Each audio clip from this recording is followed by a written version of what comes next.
भाषा एवं पाठ्यक्रम में हम श्रवण कौशल के उद्देश्य पढ़ रहे थे। इस प्रकार से जो श्रवण कौशल है, बालक के श्रवण कौशल को विकसित किया जाना चाहिए और उसको विकसित करने के लिए किस तरह के हमने उद्देश्य निर्धारित किए हैं, उन उद्देश्यों की प्राप्ति की जानी चाहिए।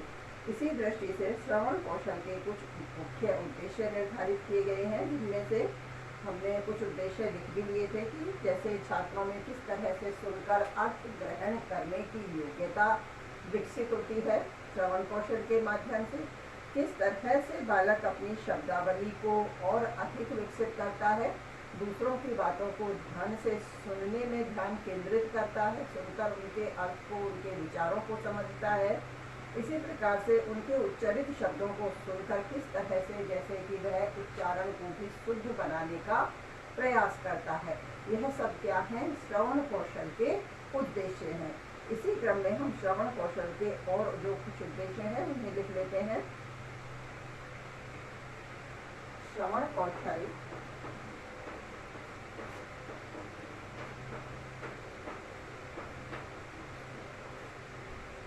श्रवण कौशल के उद्देश्य।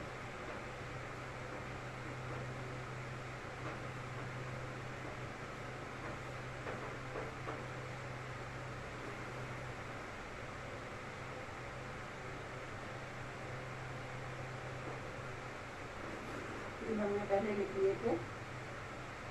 श्रवण कौशल के उद्देश्य में बालक जैसे महत्वपूर्ण अंशों को ध्यान से सुनता है और शुद्ध सामग्री के महत्वपूर्ण अंशों को सुनकर उन्हें पहचानने की योग्यता भी विकसित करता है। तो इस तरह से यह भी श्रुत सामग्री को, जैसे श्रुत सामग्री है उसके महत्वपूर्ण अंशों को सुन करके उनका अर्थ समझना, उन्हें पहचानने की योग्यता विकसित करना भी क्या है? श्रवण कौशल का उद्देश्य है। श्रुत सामग्री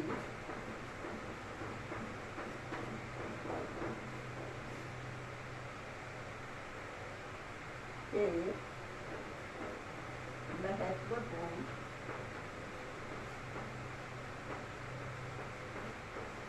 उद्देश्यों या अंशों,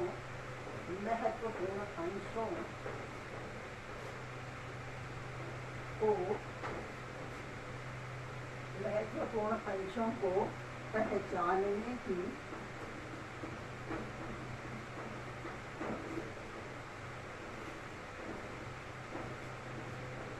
योग्यता विकसित करना।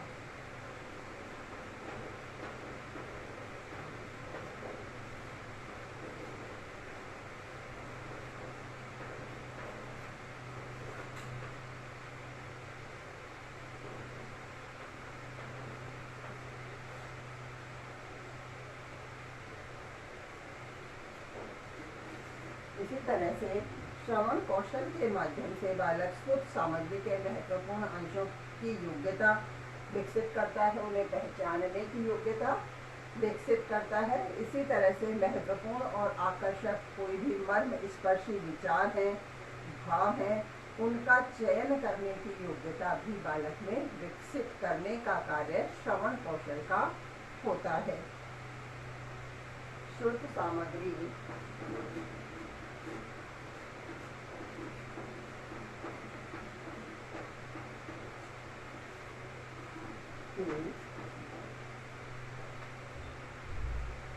श्रुत सामग्री के महत्व को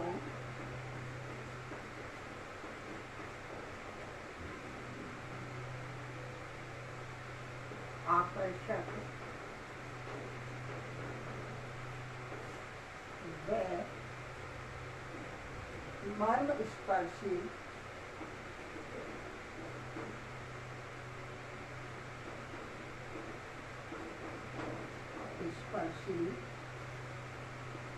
भावों, विचारों,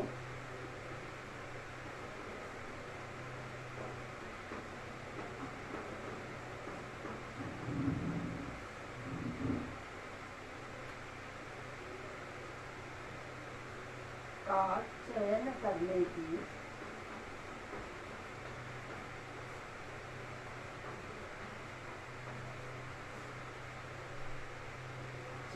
करने की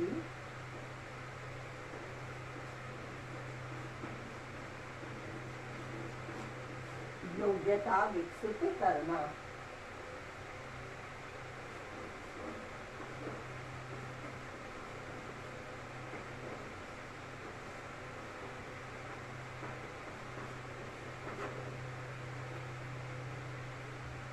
इसी तरह से वक्ता के जो मनोभाव हैं उन्हें समझना और श्रुत सामग्री का सारांश ग्रहण करने की योग्यता विकसित करना, भाषा व साहित्य के प्रति रुचि उत्पन्न करने का भी एक तरह से श्रवण कौशल का उद्देश्य होता है। इसी तरह से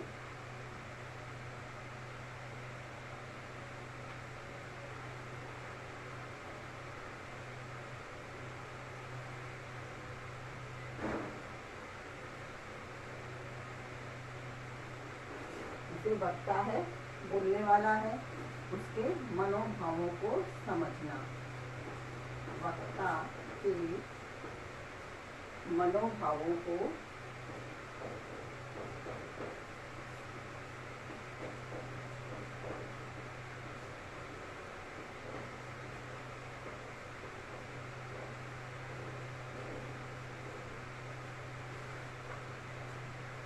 समझना। इसी तरह से श्रुत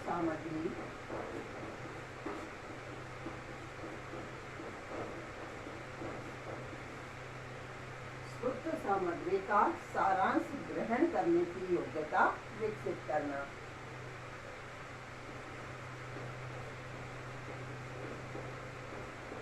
सारांश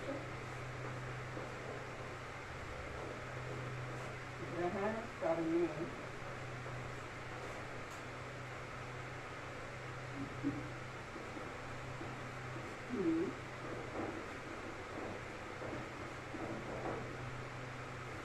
योग्यता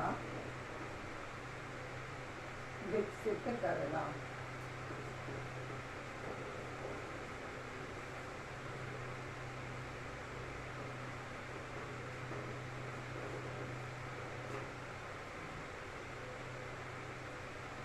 भाषा और साहित्य के प्रति रुचि उत्पन्न करना।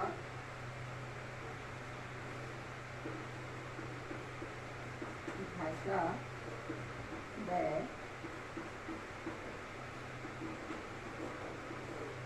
साहित्य के प्रति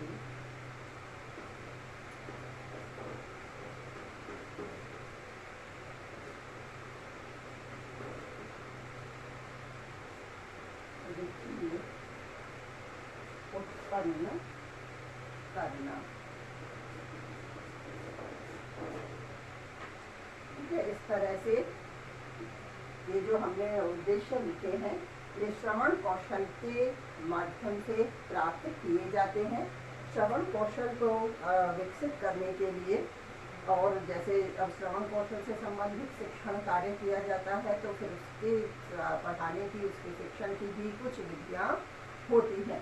इस तरह से हमने श्रवण कौशल के उद्देश्य लिखे हैं कि किस तरह से बालक श्रुत सामग्री के अर्थ को ग्रहण करने की योग्यता विकसित कर पाता है श्रवण कौशल के माध्यम से, किस तरह से वक्ता के मनोभावों को समझता है, जो भी सामग्री उसने सुनी है, जिसको सुना है उस सुनी हुई सामग्री के सारांश को ग्रहण करना और भी जैसे सुनी हुई सामग्री के जैसे महत्वपूर्ण अंश हैं उन्हें समझना, महत्वपूर्ण मर्मस्पर्शी आकर्षक अंशों को समझना, इस तरह के समस्त जैसे इस तरह की समस्त योग्यता श्रवण कौशल के माध्यम से बालक में विकसित हो पाती है। इसी तरह से अब श्रवण कौशल के लिए कुछ शिक्षण की विधियां भी निर्धारित की गई है जिनके माध्यम से श्रवण कौशल को विकसित किया जा सकता है। जो श्रवण कौशल के उद्देश्य निर्धारित किए गए हैं उन्हें प्राप्त किया जा सकता है। जैसे कि हमने बताया है कि जो श्रवण कौशल है भाषा के शिक्षण की एक महत्वपूर्ण आधारशिला है। और भी कौशल जैसे हमने पढ़े थे श्रवण कौशल के अलावा वाचन कौशल, पठन कौशल और लेखन कौशल, उन सभी कौशलों की आधारशिला भी श्रवण कौशल को कहा गया है। मुख्य कौशल यही है जब तक बालक सुनने की क्षमता विकसित नहीं करेगा, सुनकर समझने की क्षमता विकसित नहीं करेगा, तब तक अन्य कौशलों के जो भी अन्य भाषा के अन्य कौशल है उनका विकास संभव नहीं हो सकेगा। इसीलिए भाषा शिक्षण का इसे महत्वपूर्ण सोपान भी कहा गया है। श्रवण कौशल का शिक्षण अब किस तरह से किया जाए, ये भी एक महत्वपूर्ण विषय हो जाता है। और इसी महत्वपूर्ण विषय को, और या कहें कि इसी शिक्षण कार्य को सरल और सुविधा की दृष्टि से श्रवण कौशल के लिए शिक्षण की विधियों को निर्धारित किया गया है। और भी कई, जैसे मानव शिक्षण की विधियां हो सकती है, कई सहायक सामग्री हो सकती है जिनके माध्यम से श्रवण कौशल को विकसित किया जा सकता है। तो उन सभी को हम किसमें लिख देंगे? श्रवण कौशल की विधियों में। इसके बाद अब हम श्रवण कौशल की विधियां लिख लेते हैं।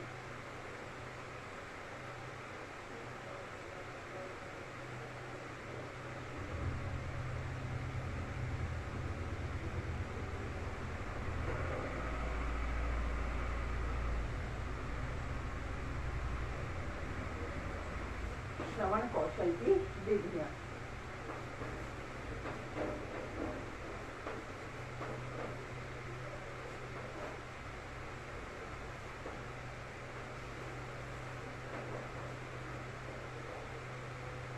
जैसे श्रवण कौशल की विधियों में कई तरह से जैसे कि प्रश्नोत्तर की तरह से भी, कहीं का कोई वाद विवाद करवा के भी, ये सब श्रवण कौशल की विधियों में ही आएंगे। और वहाँ हम श्रवण कौशल को विकसित कर सकते हैं। बालक की सुनने की, समझने की क्षमता को विकसित किया जा सकता है, कहीं स्वर वाचन के माध्यम से भी। तो जैसे हम पहले ही विधि है प्रश्नोत्तर, उसे लिख लेते हैं।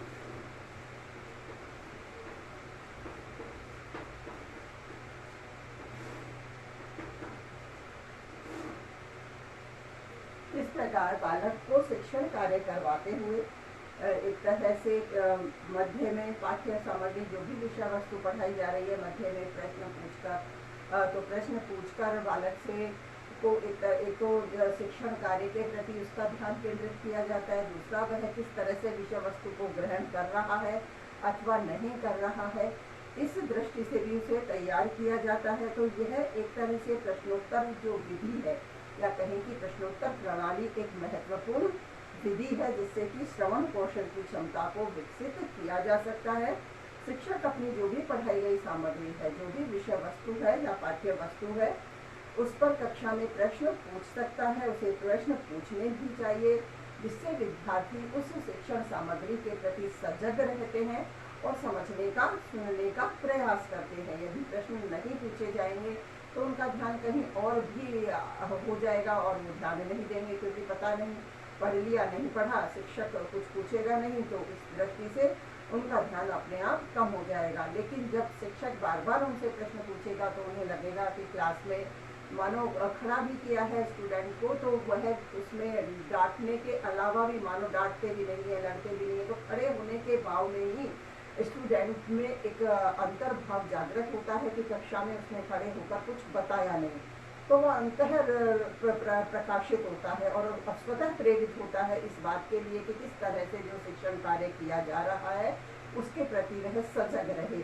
क्योंकि यदि कक्षा में खड़े होकर प्रश्न पूछा गया तो नहीं बताने पर थोड़ा सा अपमान उसे महसूस अवश्य होगा। तो इसी दृष्टि से सभी विद्यार्थी, जो भी शिक्षक अपनी पाठ्य वस्तु या विषय वस्तु जो भी पढ़ाई जाने की सामग्री है जिसे प्रस्तुत कर रहा है, तो उससे संबंधित बीच बीच में प्रश्न पूछे जाने चाहिए। और इसी क्रम में जैसे जो श्रवण कौशल की क्षमता है वह विकसित हो जाती है।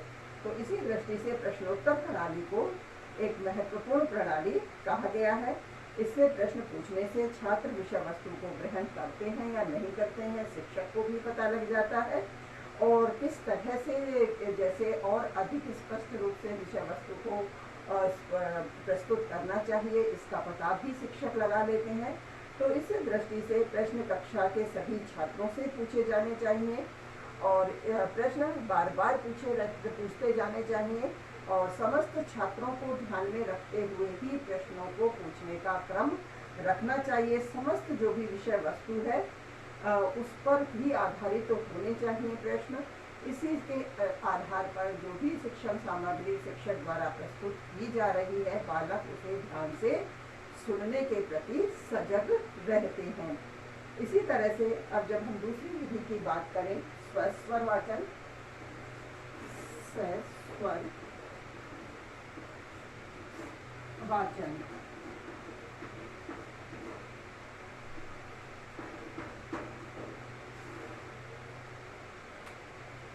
स्वर अर्थात स्वर सहित वाचन, यानी जब कोई भी विषय वस्तु है, कोई भी सामग्री है जिसे बालकों द्वारा बालकों को पढ़ाया जा रहा है या जिसका ज्ञान दिया जा रहा है, तो उससे संबंधित जो भी वाचन शिक्षक है वह क्लास में अवश्य उस सामग्री को प्रस्तुत करता है, बोलकर बताता है, विद्यार्थियों को वाचन करके बताता है। तो वहाँ शिक्षक ने किस तरह से शुद्ध रूप से उसका उच्चारण किया है, कहाँ भावों के अनुसार, विरामों चिन्हों के अनुसार, उचित हाव भाव की दृष्टि से कहाँ वाणी में उतार चढ़ाव की आवश्यकता होती है, इस दृष्टि से भी वाचन को और शुद्ध करना, शुद्ध उच्चारण करना, इसका प्रयास करने के लिए जैसे शिक्षक जो आदर्श वाचन करता है, उसके पश्चात विद्यार्थियों से भी वाचन करवाया जाता है, जिसे हम अनुकरण वाचन के नाम से भी जानते हैं। तो बालकों को भी प्रत्येक बालक को खड़ा करके वाचन करवाया जाना चाहिए। प्रतिदिन यह संभव नहीं हो तो क्लास में कुछ बालकों को किसी कक्षा में या कुछ बालकों को किसी अन्य कक्षा में इस तरह से प्रयासरत रहना चाहिए कि समस्त विद्यार्थियों से वाचन कार्य करवाया जाए। इससे बालक शुद्ध उच्चारण की क्षमता विकसित कर पाते हैं और एक तरह से बोलने के प्रति भी वह, जैसे कि हम श्रवण कौशल की बात कर रहे हैं, उनके श्रवण कौशल की क्षमता भी विकसित होती है। कक्षा में खड़े होकर बोलने की जो उनकी एक क्षमता है या आंतरिक अभिव्यक्ति करने की भी जो क्षमता है वह भी विकसित होती है। इस तरह से हम ये बता सकते हैं कि जैसे शिक्षक द्वारा जो भी आदर्श वाचन किया गया है उससे छात्र शुद्ध उच्चारण, गति, विराम चिन्हों आदि का ज्ञान कर पाते हैं। और शिक्षक को इसीलिए यह चाहिए कि वह छात्रों से अनुकरण वाचन करवाए और इससे यह पता लग जाता है कि पाठ्य वस्तु को छात्र हैं वह ध्यान से सुन रहे हैं अथवा नहीं सुन रहे हैं। किस तरह से जैसे शिक्षक ने जो वाचन किया है उसी प्रकार से बालक उसका उच्चारण कर रहे हैं या नहीं कर रहे हैं, और नहीं कर रहे हैं तो उन्हें उच्चारण में किस प्रकार की समस्या उत्पन्न हो रही है, उस समस्या का निराकरण भी शिक्षक द्वारा उसी समय किया जाना चाहिए। तो इससे छात्रों द्वारा स्वर वाचन कराने से उनमें श्रवण कौशल का विकास भली भांति हो जाता है। अब इसी तरह से जब हम अगली विधि की बात करें, जैसे कि भाषण,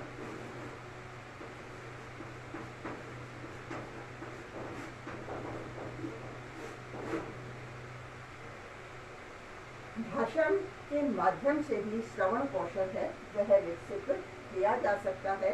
श्रवण कौशल में एक तरह से जैसे भाषण द्वारा हम इससे पहले श्रवण कौशल को पढ़ने से पहले हमने जैसे मौखिक भाषा को भी पढ़ा है, मौखिक अभिव्यक्ति को भी पढ़ा है कि किस तरह से बालक में मौखिक अभिव्यक्ति क्षमता को स्तर को बढ़ाया जाता है, उसकी मौखिक भाषा को दृढ़ किया जाता है, एक तरह से उसे भी विकसित किया जाता है।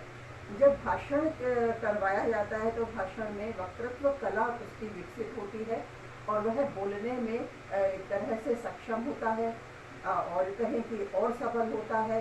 तो भाषण के माध्यम से जैसे किसी भी प्रकरण पर भाषण प्रतियोगिता करवाई जाए या किसी निर्धारित मौकों पर भाषण के लिए तैयार किया जाए या कक्षा में कोई भी क्रम निर्धारित किया जाए, किसी वार को निर्धारित किया जाए कि जैसे प्रत्येक बालक भाषण कला में निपुण हो सके।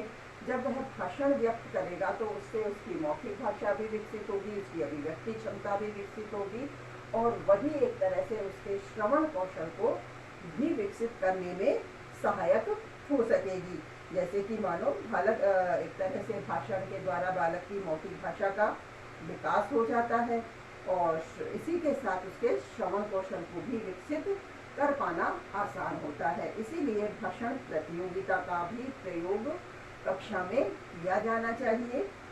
भाषण के द्वारा बालक की जो श्रवणेंद्रियां हैं उनको और अधिक विकसित किया जा सकता है। अधिक विकसित करने से अर्थात उनका ध्यान उस विषय वस्तु पर केंद्रित किया जा सकता है, क्योंकि बालक जब उसे बोलने के लिए खड़ा किया जाएगा, जब वह भाषण के लिए प्रस्तुत होगा, तो इस समय उसे बोलने के शब्द चाहिए होंगे और किस तरह से खड़े होकर उसे बोलना है, इस तरह से बोलने की कला भी उसमें होनी चाहिए। इस दृष्टि से बालक उस विषय वस्तु को ध्यान से सजग रूप से सब सुनेंगे और अर्थ ग्रहण करेंगे, समझेंगे, जिससे जो सामग्री है, पाठ्य सामग्री है, विषय वस्तु है, उसका ज्ञान उन्हें भली भांति हो सकेगा और उनकी जैसे श्रवणेंद्रियां हैं वो भी और अधिक विकसित हो सकेंगी। भाषण देने से पूर्व जैसे जो शिक्षक है उन्हें बालकों को बता देना चाहिए कि उसके भाषण को सभी और जो बालक हैं वह भी ध्यानपूर्वक सुने, क्योंकि प्रत्येक बालक को अपने अंदर इस तरह की भाषण कला का विकास करना होता है। इस दृष्टि से शिक्षक को जब एक बालक भाषण प्रस्तुत करता है तो अन्य बालकों से भी भाषण सुनने के लिए प्रेरित किया जाए और कहा भी जाए कि इसी भाषण के अंश में से जैसे अन्य बालकों से प्रश्न भी पूछे जाएंगे। अगर प्रश्न पूछने का क्रम हम नहीं रखेंगे तो अन्य बालक अपने भाषण पर भी ध्यान देंगे, सोचेंगे कि नहीं हम अपना कर तैयार कर लेते हैं, क्या सुनना है इसको। इस दृष्टि से और वह जो महत्वपूर्ण अंश उस एक बालक के द्वारा प्रस्तुत किया गया है तो वो अंश अन्य बालकों का छूट जाएगा और ध्यान भी कम लग पाएगा। तो इस दृष्टि से यदि उसमें भी हम, जैसे हमने पहली प्रोग्रामी प्रश्नोत्तर प्रणाली पढ़ी है, तो उस भाषण के अंश में भी हम प्रश्नोत्तर प्रणाली को, प्रश्नोत्तर विधि को काम में लेंगे कि जैसे प्रत्येक बालक, जो भी बालक भाषण प्रस्तुत कर रहा है, तो कुछ समय उसी भाषण में से समस्त बालकों से कुछ ना कुछ प्रश्न पूछे जाएंगे। तो इस दृष्टि से भी बालक, अन्य बालक भी प्रत्येक बालकों के प्रति जो भी भाषण प्रस्तुत किया जा रहा है उसके लिए सजग रहेंगे, ध्यान केंद्रित करके उस भाषण को सुनेंगे और जो भाषण से ज्ञान मिलने वाला है उस ज्ञान की प्राप्ति भी वो भली भांति करेंगे। और ध्यान से सुनना, ध्यान केंद्रण करना, इसी से क्या विकसित होगा? श्रवण कौशल विकसित होगा। इससे उनकी श्रवणेंद्रियां, श्रवण कौशल विकसित हो जाता है। तो इस तरह से जो श्रवण कौशल का कार्य है या उसके श्रवण कौशल के शिक्षण का कार्य है वह भी पूरा हो जाता है। ठीक है, इससे आगे की और भी श्रवण कौशल की विधियां हैं जिन्हें हम कल पढ़ेंगे।